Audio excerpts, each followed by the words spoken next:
Assalamualaikum semuanya. Bersama saya Muhammad Gusti Dimas di podcast bukan sembarang podcast, karena ini podcast Dirgantara. Nah, bersama saya di samping saya ini baik Dewinda saya Kawintari yang akan menemani kita sampai penghujung acara nanti. Oke, jadi kita berdua ini akan membahas tentang Khulafaur Rasyidin. Oke, ya Winda ya.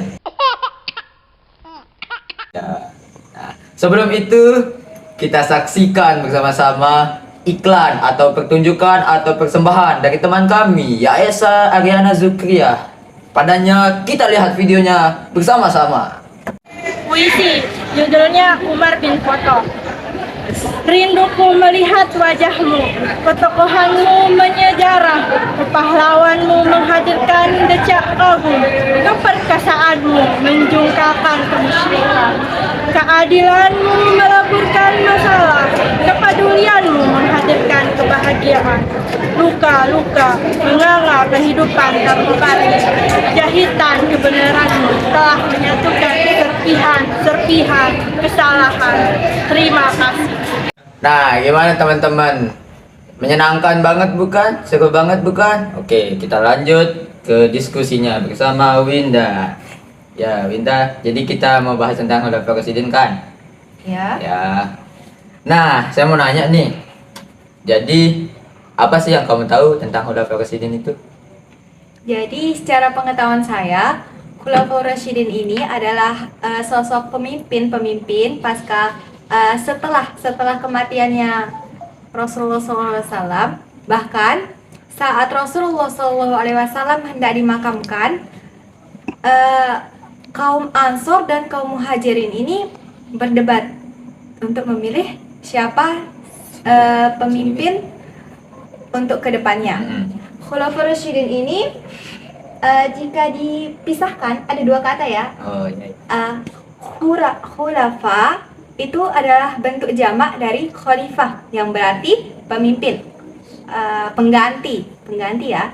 Terus yang kedua Ar-Rasyidin ini berarti lembut, bijaksana, arif dan sebagainya. Jadi kalau digabungin kata Khulafaur dan Ar-Rasyidin ini adalah pemimpin, sosok pengganti yang arif dan bijaksana gitu. Oh gitu. Gimana nih ceritanya? Jadi pasca kematian Rasulullah SAW saat hendak dimakamkan, kan kaum Ansor dan Muhajir ini debat ya. Mereka maunya sosok pemimpinnya ini ada dari kalangan mereka. Jadi mereka debat nih. Habis itu ditengahi sama Umar bin Khattab. Umar bin Khattab menengahi dan memberi saran sosok penggantinya itu adalah Abu Bakar As-Siddiq. Dikarenakan Abu Bakar ini sangat dekat kan dengan Rasulullah SAW. Beliau adalah salah satu as-sabiqunal awwalun. Salah satu orang pertama yang memeluk Islam. Jadi kurang lebihnya gitu ya. Ya, siapa aja sih Khulafaur Rasyidin itu? Jadi Khulafaur Rasyidin ini ada 4 orang. Yang khalifah pertama ini Abu Bakar As-Siddiq. Yang kedua ada Umar bin Khattab.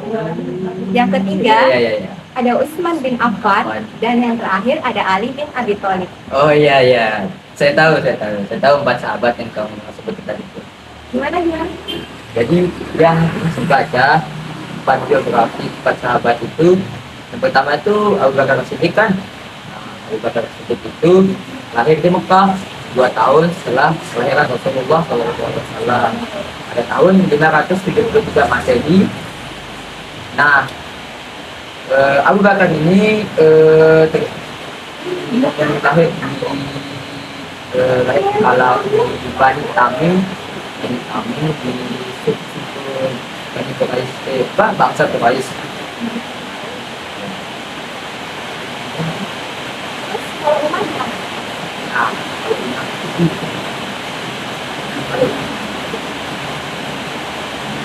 Nah, kalau kita itu berasal dari Bani Adi, dia lahirnya itu 584 Masehi.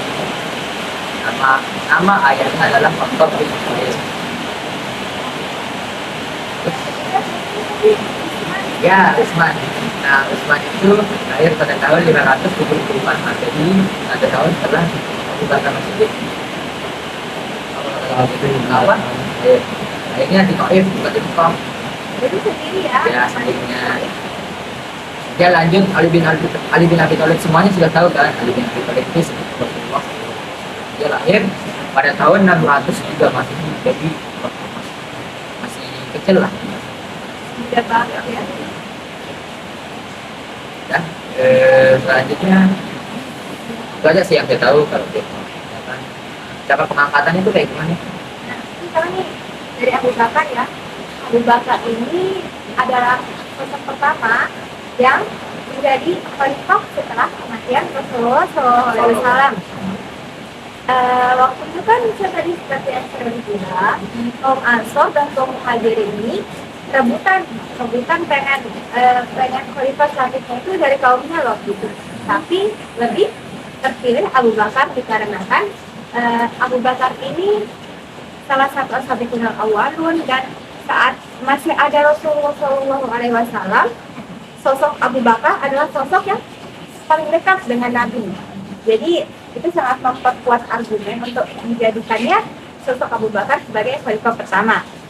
Khalifah Abu Bakar ini memerintah selama 2 tahun, dari 11 sampai dengan 13 Hijriah atau 632 sampai dengan 634 Masehi.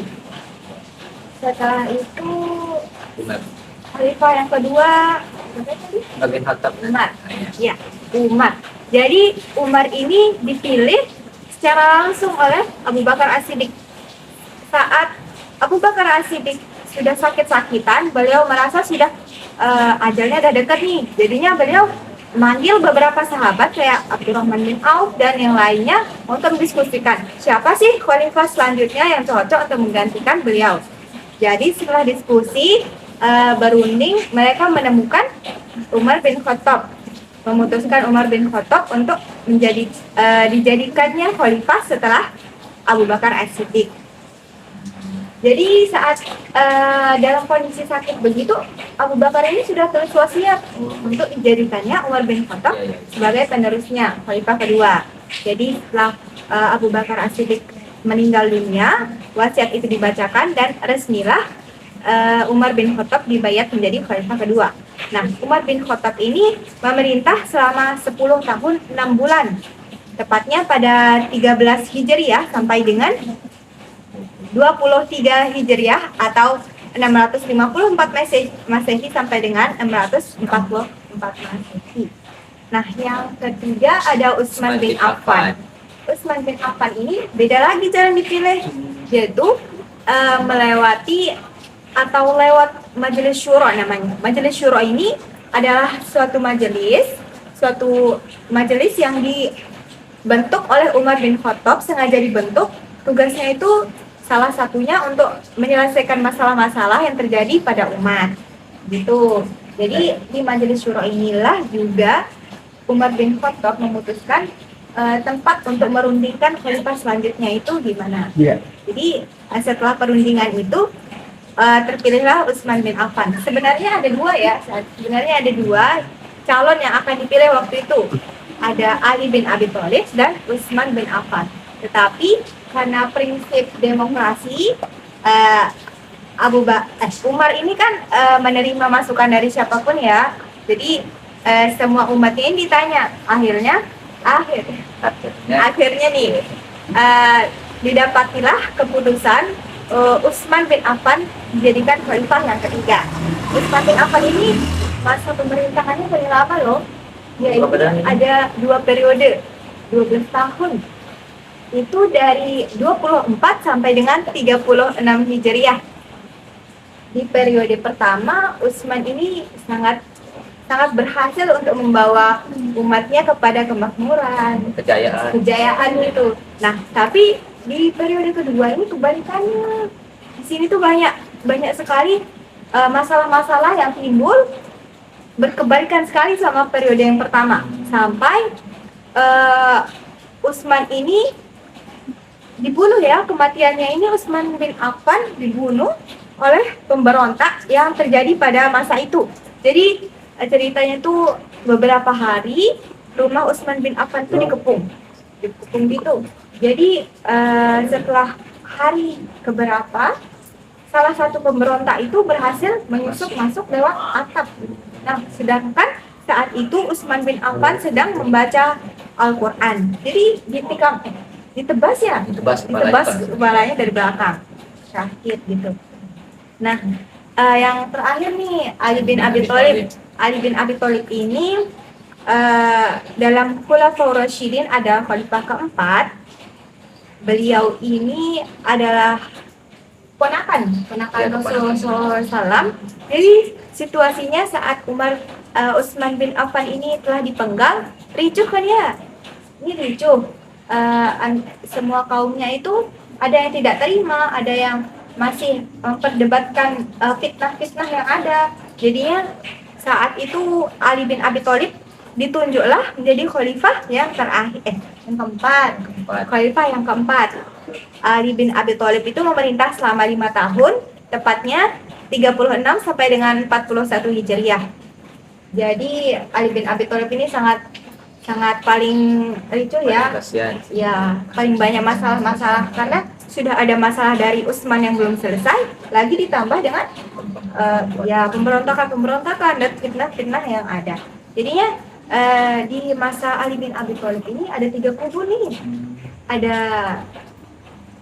Al-Khawarij, Syiah, dan Muawiyah. Al-Khawarij ini adalah golongan yang sebelumnya itu ada di pihak Ali bin Abi Thalib, tetapi keluar. Jadi dia keluar udah nggak setuju sama apa yang diputuskan oleh Ali bin Abi Thalib. Nah, yang keduanya ada golongan Syiah. Golongan Syiah ini adalah golongan yang menyusup. Jadi golongan Syiah ini penyusup dia ke barisan Ali bin Abi Thalib. Dan yang terakhir ada golongan Muawiyah. Muawiyah ini adalah golongan di belakang Aisyah bin Abu Bakar. Jadi setelah kematian Utsman bin Affan ini ada beberapa orang yang hendak langsung mencari pembunuh itu siapa loh. Jadi pengen ada perang gitu. Tapi Ali bin Abi Thalib menghentikan. Kayak udah jangan perang dulu gitu. Tapi mereka nggak mau. Jadi ada yang berontak. Jadi terbentuklah 3 golongan itu. Sampai terjadi perang Jamal. saudara. Ya, perang Jamal. Kenapa yang dibilang perang Jamal? Nah, nggak tahu gimana tuh. Nah, dia jadinya dibilang perang Jamal karena pada saat itu orang-orang itu menggunakan unta. Unta kan masalah Jamal nih. Jadinya pada saat itu perangnya disebutkan perang Jamal. Setelah itu pada saat perang Jamal itu banyak ya sahabat-sahabat yang meninggal dunia, yang syahid. Tapi sebenarnya sama-sama dalam golongan beriman ya perang Jamal ini, hanya saja berbeda pendapat. Setelah itu sudah keempat kali pasti. Oke. Jadi guys, sebelumnya itu gimana tadi setelah 4 khalifah itu siapa nih jagoannya yang paling? Kalau saya sih Umar bin Khattab. Kenapa tuh alasannya? Karena saya tuh sangat mengidolakan sosok Umar yang memegang teguh kejujuran dan keadilan. Walaupun itu bukan dari golongannya ya, tapi dia tetap memegang teguh. Dia nggak ngelihat pandang fisik gitu. Walaupun yang salah itu dari golongannya, ya dia tetap salahin golongannya itu. Jadi keren banget. Kamu siapa nih? Ya kalau saya sih Ali bin Abi Thalib. Ya, alasannya itu ya karena banyaknya perpecahan, banyak pemberontakan, tapi Ali bin Abi Thalib tetap ingat dan berpegang teguh pada Al-Quran dan Sunnah Rasulullah SAW. Pokoknya bagus lah. Sudah? Oke. Jadi kita cukupkan podcast kali ini. Sudah malam juga, sudah hujan ya. Minta ya, mau pulang juga ini. Baiklah. Sebelum kita tutup acara kali ini, sampai jumpa lagi di podcast berikutnya. Baiklah, assalamualaikum warahmatullahi wabarakatuh. Ambang menggerang rantau kita Indonesia Biar gundul kesana kesini sampai kendul wortel-atil tampak lo yo. Kalau jalannya miring-miring itu yo, belum selesai menabung